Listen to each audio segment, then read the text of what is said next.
A imbecilidade, ela é uma escolha. Há pessoas que têm deficiência, isso não é escolha. Ser imbecil é uma escolha.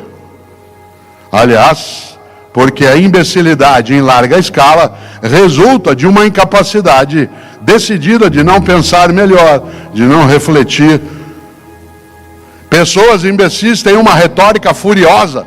Isto é, na hora de tentar convencer você de algo, não buscam convencer, buscam te derrotar, buscam te aterrorizar, gritam, impõem o pânico para ver se você, em vez de argumentar, recua. O grande arcebispo, prêmio Nobel da Paz, na África do Sul, Pedro, que morou na África do Sul, se lembra, a África do Sul é o único lugar do mundo que tinha na mesma rua ali no Soweto, lembra?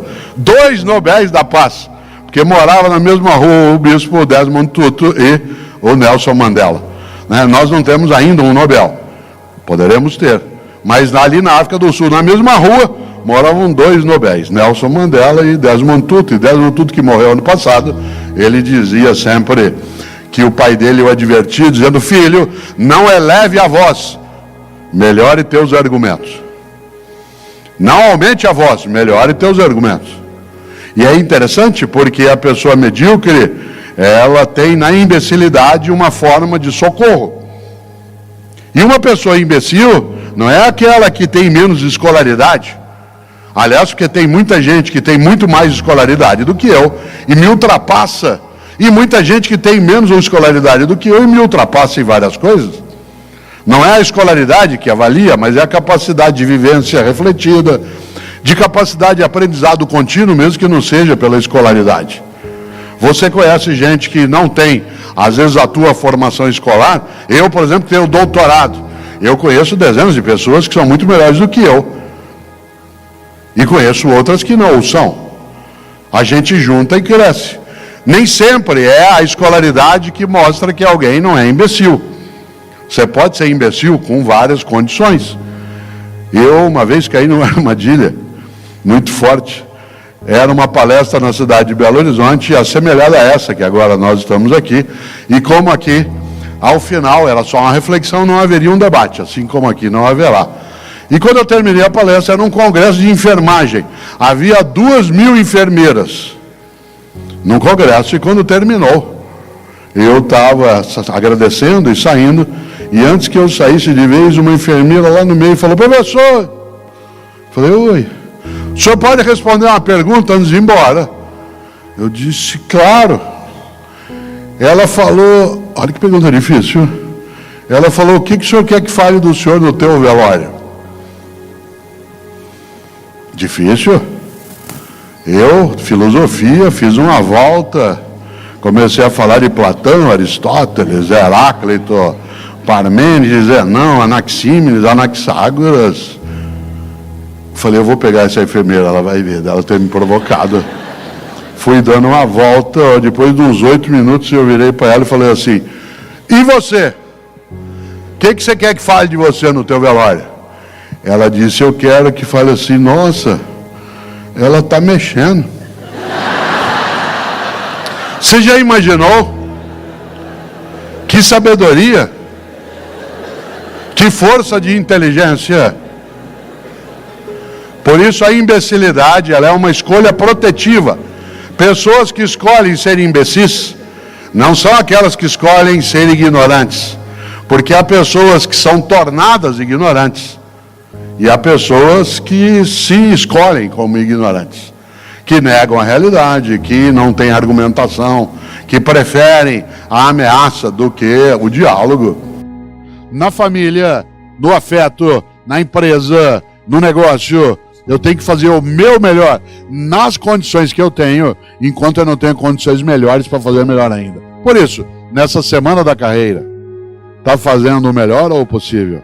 Cautela. Se você tiver só, e eu também, me acomodando dentro do possível, eu faço o que eu posso.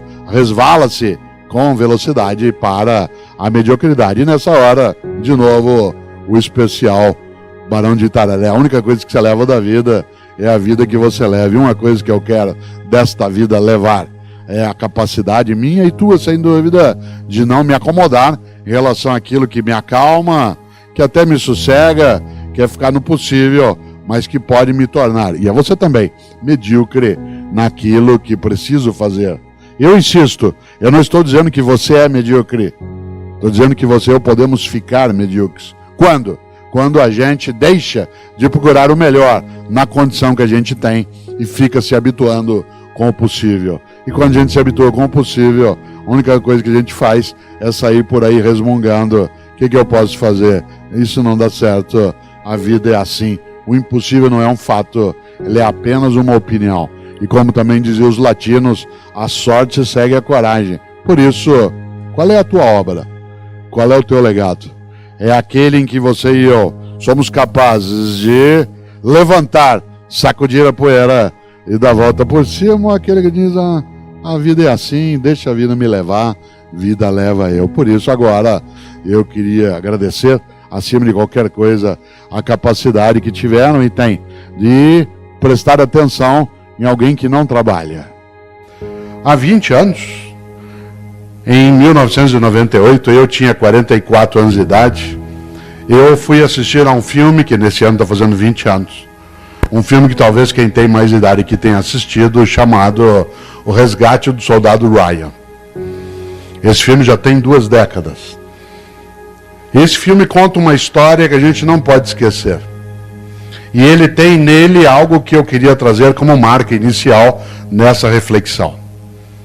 Quem aqui assistiu ao filme se lembra, ele é um filme já clássico, o que eu vou falar aqui é spoiler, mas isso para quem já assistiu não vale, para quem não viu, feche os ouvidos. O filme conta uma história magnífica, difícil de assistir.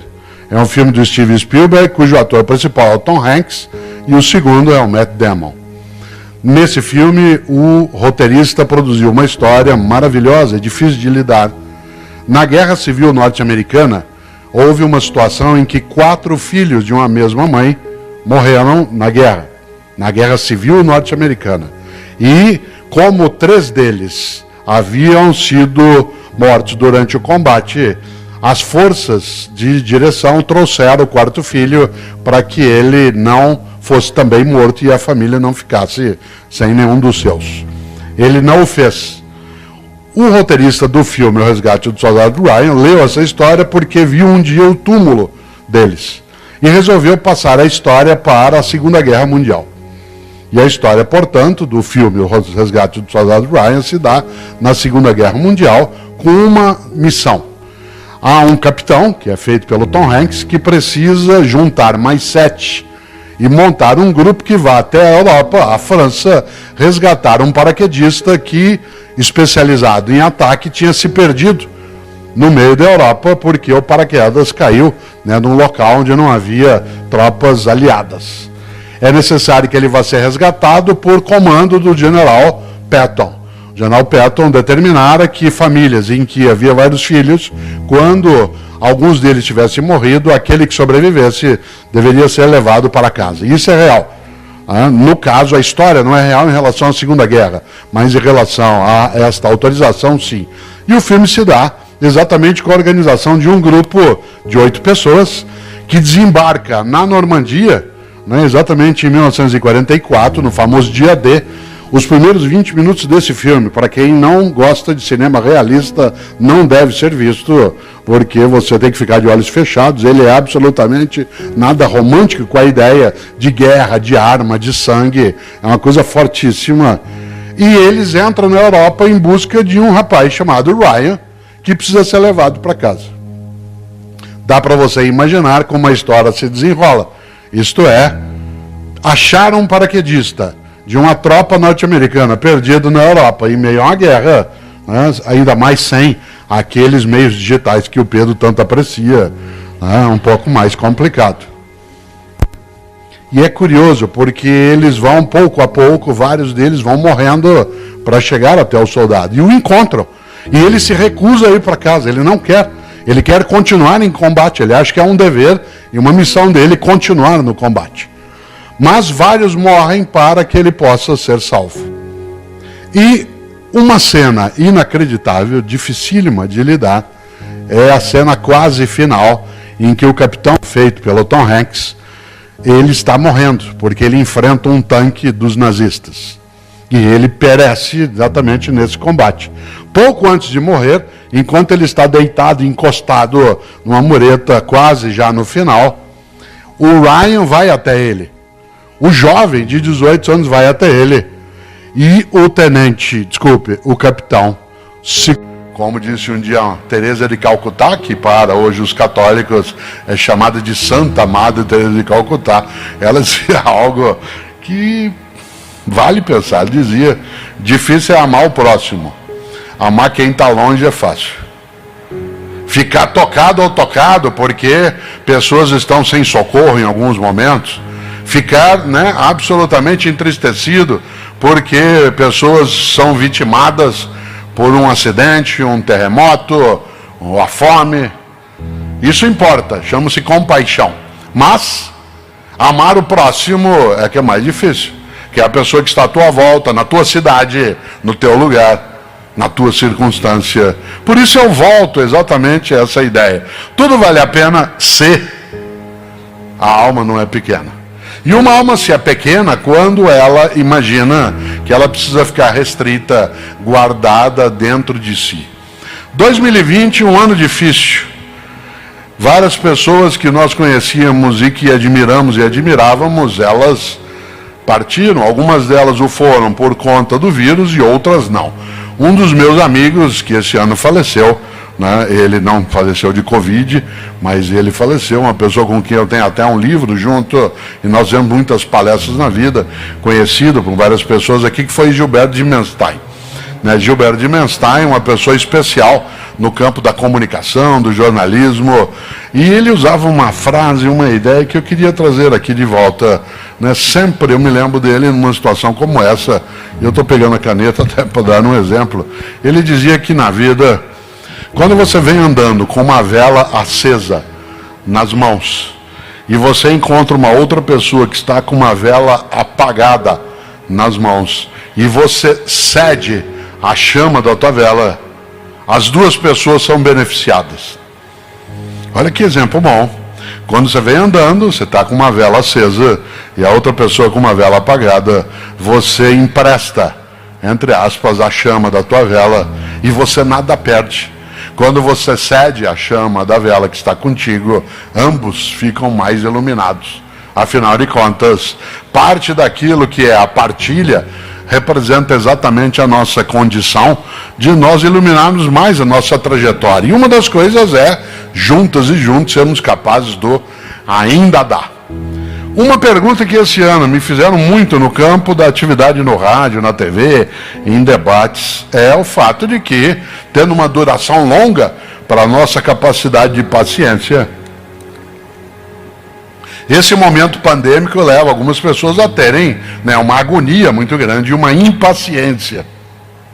E uma pergunta, na hora que se tinha algum tipo de debate nas atividades virtuais, era assim: professor, como se nós da área de filosofia tivéssemos um conhecimento sobre todas as coisas, mas a expressão era: professor, eu estou muito angustiada, eu estou muito impaciente, como é que eu faço para sair dessa angústia? Evidentemente que eu tenho meus limites no campo da filosofia em relação a isso. Há outras áreas do conhecimento que ofereceriam ferramentas muito mais apropriadas para que a pessoa deixe aquele estado de angústia, inclusive no campo dos fármacos. Não é a minha área. Mas eu dizia o seguinte, e o que eu vou dizer agora, acho que eu repeti dezenas de vezes esse ano, mas eu continuo insistindo. Eu dizia e digo ainda, a única saída para que a gente persista, vá buscar e, acima de tudo, não perca a vitalidade que a esperança carrega, é lembrar da frase estupenda de um filósofo norte-americano do início do século XIX, um homem chamado Ralph Waldo Emerson. Ralph Waldo Emerson, que em filosofia nós chamamos diretamente de Emerson. Ele tem uma expressão que é fortíssima.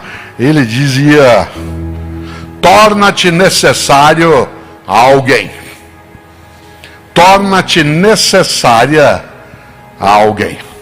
A única maneira de você e eu não sentirmos nossa vida perder tempo, esvair-se, ser inútil, banal ou autocentrada de modo exclusivo é tornar-se necessária, tornar-se necessário a alguém.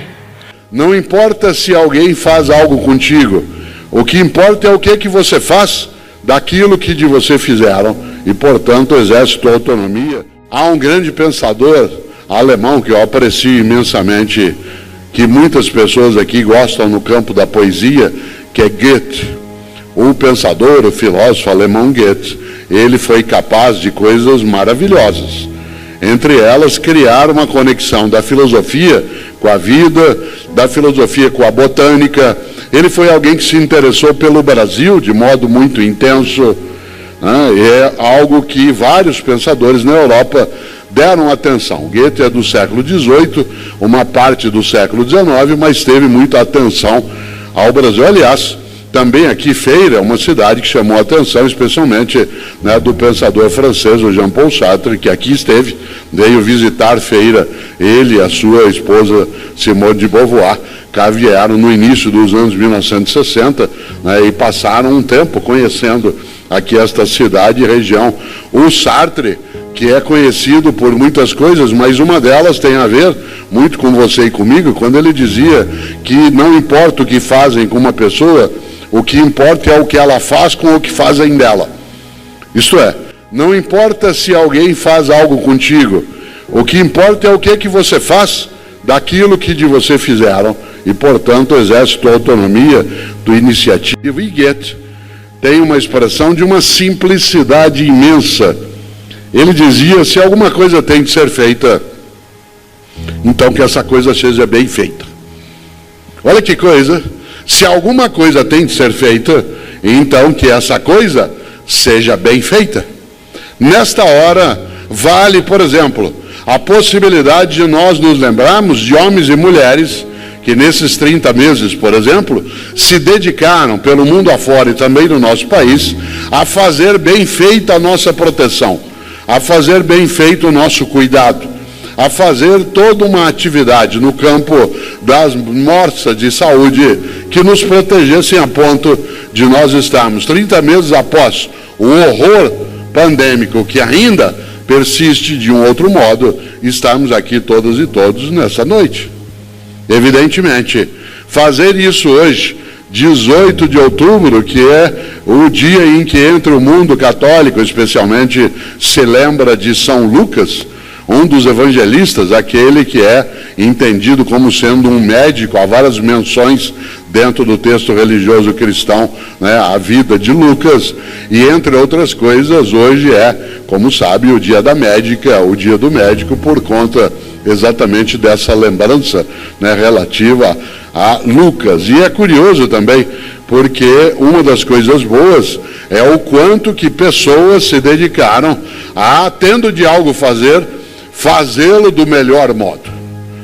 Claro, nós não cessamos ainda o tempo de cuidado, de cautela, de salvaguarda. Eu mesmo passo o tempo todo em que estou com outras pessoas usando máscara.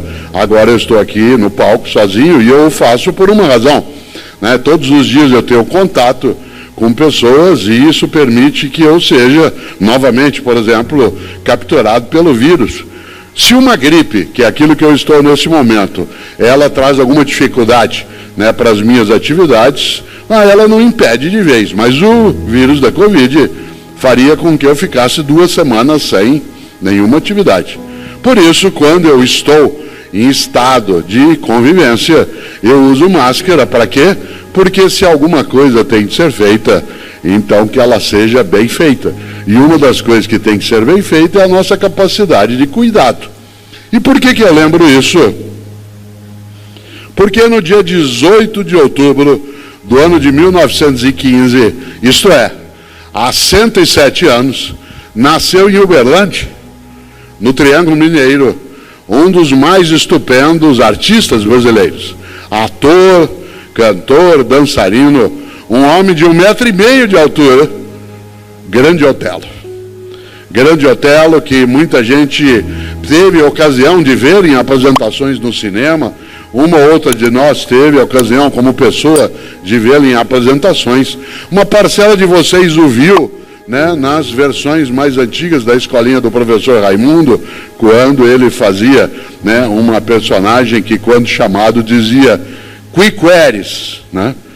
E é interessante porque Grande Otelo, um homem de 1,5 metro que nasceu exatamente há 107 anos e que morreu em 1993 na cidade de Paris, produziu arte de altíssimo nível. E uma das coisas mais maravilhosas feitas por Grande Otelo, alguém que quando representou, o fez do seu melhor modo, a tal ponto que ele é absolutamente admirado, né, dentro da arte brasileira, especialmente por quem tem mais idade, que portanto teve ocasião, né, de presenciá-lo em várias situações. O mais forte é que Grande Otelo, em 1969, ele participou de um dos filmes mais estupendos da filmografia brasileira, que é Macunaíma.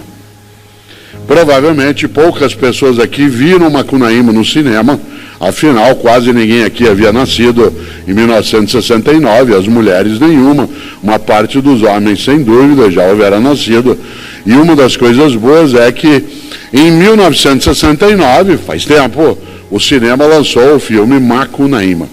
E Macunaíma, como sabe, é uma obra de Mário de Andrade, um paulistano que escreveu esse livro no ano de 1928, e esse livro, ao ser levado para o cinema, teve como seu intérprete central Grande Otelo. E há uma cena que se repete várias vezes no filme, que é uma cena que alerta a você e a mim, porque a personagem feita por Grande Otelo no filme, que é o próprio Macunaíma, uma das coisas que ele mais faz o tempo todo, e aquele homem de 1,5 metro de altura, fazendo o gesto magrinho como ele era, é muito curioso e ao mesmo tempo muito convincente, porque quase todas as vezes que ele aparece, ele, Grande Otelo, encarnando ali Macunaíma, diz: ai, que preguiça! Ai, que preguiça! Preguiça de quê? De fazer alguma coisa. De ter de me esforçar. De ir lá, como lembrou o Pedro, tirar o leite da vaca. Ai, que preguiça! Vocês sabem, eu mencionava há pouco Lucas, né, um dos grandes nomes dentro do cristianismo na história, e uma das coisas mais fortes é que o passado, especialmente no século IV, o mundo cristão, ele organizou pecados capitais, isto é, os pecados mais brutos em relação à possibilidade de nós degradarmos, né, a nossa vida, chamados também de 7 pecados capitais. Aí eles deixaram de ter uma relevância e no século XIII, um dos maiores teólogos da história e filósofo, Tomás de Aquino, organizou de novo os 7 pecados capitais. A gente os encontra hoje na maneira como Tomás de Aquino, né, o fez. E um dos pecados capitais é a preguiça. Entendido aí, para quem tem algum tipo de fé, no sentido religioso, especialmente cristão, a preguiça é um pecado, porque é a preguiça de buscar o melhor na tua vida, a preguiça de buscar a salvação, a preguiça de buscar ser bom ou boa, a preguiça de buscar ser necessária ou necessário. Aliás, a palavra preguiça, no nosso idioma, ela vez ou outra pode vir também na sua forma latina, que é assídia, e também se diz assédia em português com C, né? Não assédio com 2 S, mas assédia com C, se usava no latim assídia, um pecado capital. Pecado de quê? Ai, que preguiça! Preguiça de cumprir teu dever, preguiça de não ser relaxado ou relaxado, preguiça para não ser displicente, preguiça para não ser alguém que deixa de lado aquilo que, podendo fazer melhor, faz de modo pequeno, banal, fútil. Eu, Cortella, faço o que faço, por quê? Porque isso me oferece renda? Também. Porque isso me oferece prestígio? Também. Porque isso me oferece reconhecimento? Também. Mas não é só isso. Isso auxilia imensamente que eu faça o que faço com alegria, com dedicação, né, com uma satisfação grande, mas não é a razão exclusiva, porque o que faço é a minha obra, não é só o meu emprego. é o meu emprego como forma de meio de vida, mas não é apenas o emprego. É o que me move, é o que me movimenta. No entanto, gosto de lembrar algo e vou trazê-lo aqui de novo. É preciso sim saber qual é o teu propósito. A coisa pior é quando você, não tendo nitidez do teu propósito, alguém tem por você e te conduz e te leva. De novo a palavra alienação. Você não se pertence. Quando você não é capaz, ou eu não sou capaz, de ter clareza de quais são as razões pelas quais faço o que faço, é claro que eu até posso seguir fazendo de modo automatizado, mas aquilo perde qualquer sentido. No dia 16 de abril de 1889, há 104 anos, nasceu em Londres uma das pessoas que eu mais admiro, Charles Chaplin. Charles Chaplin, um homem que foi capaz de trazer a emoção da arte, de tornar a vida mais engraçada, tirar um pouco do desgraçado da vida por intermédio de uma personagem que ele criou, que é o vagabundo, o Carlitos. Quem aqui não se lembra das imagens de Carlitos, seja no filme O Garoto, né, seja no filme que trará, né, As Luzes da Ribalta, mas especialmente Charlie Chaplin foi capaz de nos encantar com a graça da não desistência. Não é casual que ele seja um dos personagens mais imitados, né? É fácil a gente imitá-lo. Ele morreu no dia 25 de dezembro de 1977, no dia de Natal.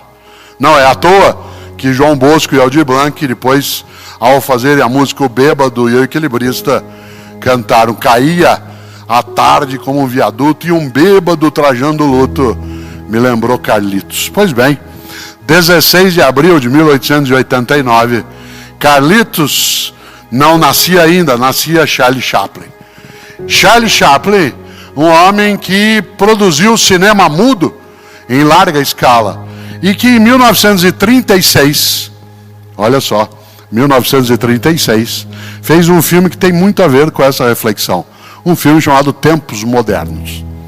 Primeiro, que é, ainda num cinema que já não era mais mudo, ele faz um filme, Tempos Modernos, que é quase todo ele mudo. É o último filme mudo do Charlie Chaplin, e é o primeiro filme em que a voz dele aparece. É o último filme mudo dele, e é o primeiro em que ela aparece, porque ele canta. Aliás, ele é o autor da trilha sonora desse filme. Trilha sonora essa que tem uma das mais belas canções, que é Smiles. Você se lembra da música sem letra, a letra só virá em 1954, não foi feita por ele. Mas quando Charlie Chaplin faz Tempos Modernos, ele organiza ali uma grande questão. Aliás, ele foi acusado de ser comunista por conta de pensar essas coisas.